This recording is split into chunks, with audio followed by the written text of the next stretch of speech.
مساء الفل على كل الناس اللي بتتابعنا، ويا رب النهارده يكون يوم جميل على كل الناس يا رب ان شاء الله. خلاص خلصنا من هزيمة صن داونز، اتكلمنا عليها، قلنا ان هي هزيمة صعبة جدا. انتقدنا الجهاز الفني، انتقدنا اللاعبين، ما خليناش حد في المنظومة بتاعة النادي الاهلي الا وانتقدناه. ولكن انا عايزك النهارده تركز معايا، لان انا الكلام اللي هقوله لك مش هتلاقي حد كتير بيتكلم فيه. هقول لك على الاسباب المنطقية اللي وصلتنا للي احنا فيه دلوقتي. هقول لك على الاسباب اللي خلت الكرة المصرية يعني تكاد ان هي تكون بتنهار، ولكن لسه قدامنا فرصة ان احنا نصلح الاخطاء دي. فلازم انت النهاردة او انا وانتوا نبقى كده ببساطة صراحة مع بعض، نقول لبعض الحقيقة. الناس تسمعنا يا جماعة، الناس تسمعنا.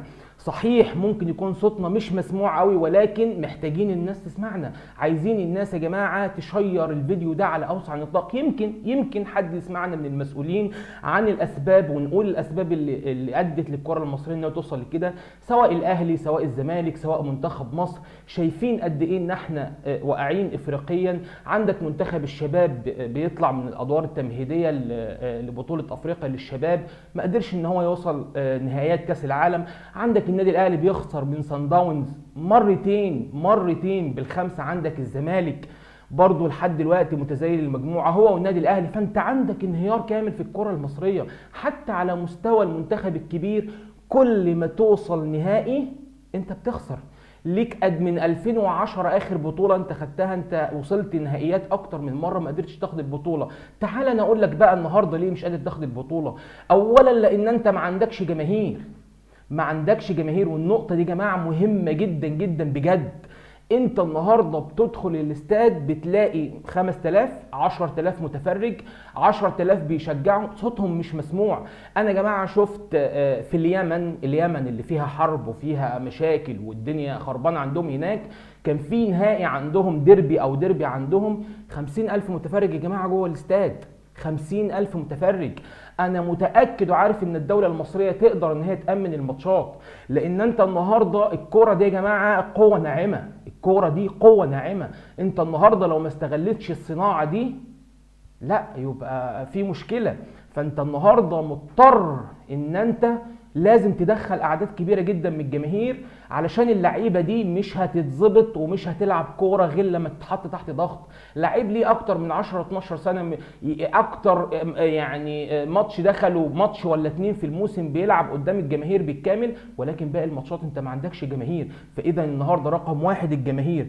رقم اتنين عدم اكتشاف قدرات جديده في الدوري المصري.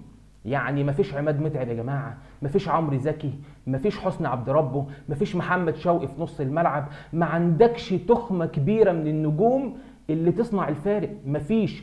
وكأن الاكتشافات المصرية او كأن اكتشاف اللعيبة المصرية مش موجود. فين الكشاف، الناس اللي بتدور على اللعيبة اللي كويسة؟ فين الناس العين الخبيرة اللي بتجيب لعيبة من اماكن ممكن تكون بعيدة، من المنيا، من اسيوط، من اندية صغيرة، ولكن يصنع معاك الفارق؟ انا مش هقدر اقول لكم تاني اكتر من كده. فين محمد زيدان؟ فين كتير لعيبه كتيره جدا كانت في المنتخب المصري وكانت في انديتها تقل كبير، ولكن يعني زي ما انت شايف القماشه دلوقتي ما فيهاش لعيب او ما فيهاش نجم، ما فيهاش ابو تريكه، ما فيهاش محمد ابو تريكه ممكن يصنع الفارق في اي لحظه. تقريبا ده مش موجود. رقم ثلاثة وده الأهم بالنسبة لي، المسؤولين عن الكرة المصرية. المسؤولين عن الكرة المصرية اللي ساب الكرة المصرية تنهار بالمحسوبية والرشاوي. وأنا بتكلم بمنتهى الصراحة، لأن أنا النهاردة لازم أحطك قدام المشكلة. أنت النهاردة كاتحاد كرة فاشل تماما. انت من 2010 ما عرفتش تقدم لي حاجة، انت ما اضفتش اي شيء للكرة المصرية. انت بالعكس، يعني مع احترامي لحضراتكم، انتوا نزلتوا الكره المصريه كتير جدا جدا عن المستوى الطبيعي اللي هو بتاعها. انت النهارده ما قدرتش تحط خطه كويسه ان انت تبني بيها او تعمل بيها منتخب يكون قوي بينافس. انت النهارده ما عندكش غير نجم واحد اسمه محمد صلاح في منتخب مصر.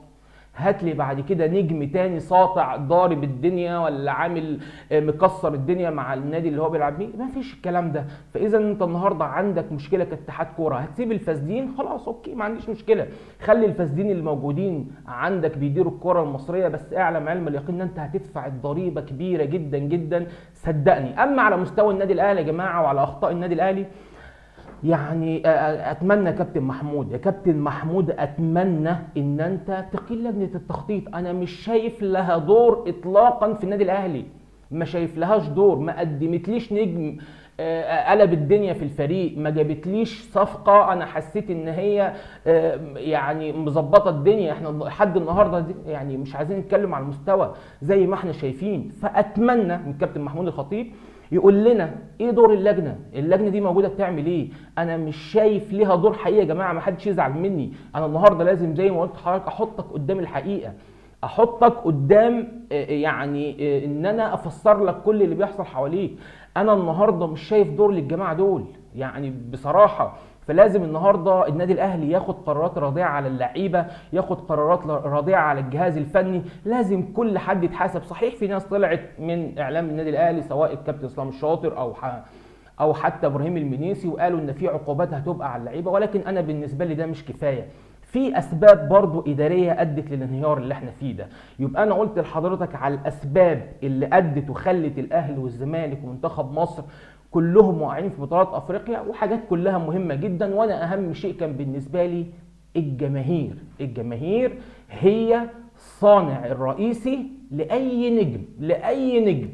انا اتمنى يا رب اكون قلت لحضراتكم على كل المشاكل الموجوده في الكره المصريه. عايز اوجه بس كلمه لاتحاد الكوره، اتمنى الفساد اللي موجود والله العظيم انت لازم تحط كل واحد قدام مسؤولياته. اتحاد الكوره لو فضل بالطريقه دي الكوره المصريه هتنهار. اتمنى الناس تتفرج علينا على الفيسبوك تعمل لنا نشر الحلقه وتسيب لنا الكومنت الجميل، الناس تتفرج علينا على اليوتيوب تعمل سبسكرايب القناه. شكرا لحضراتكم جدا والسلام عليكم ورحمه الله وبركاته.